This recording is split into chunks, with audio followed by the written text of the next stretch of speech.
Kim kollanan da?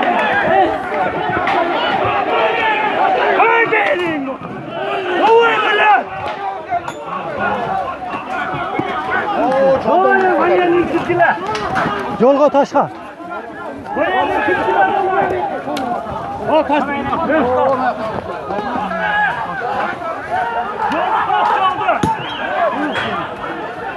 Taş yok mu neyse? Üstünü karıştırıyorum üstünü.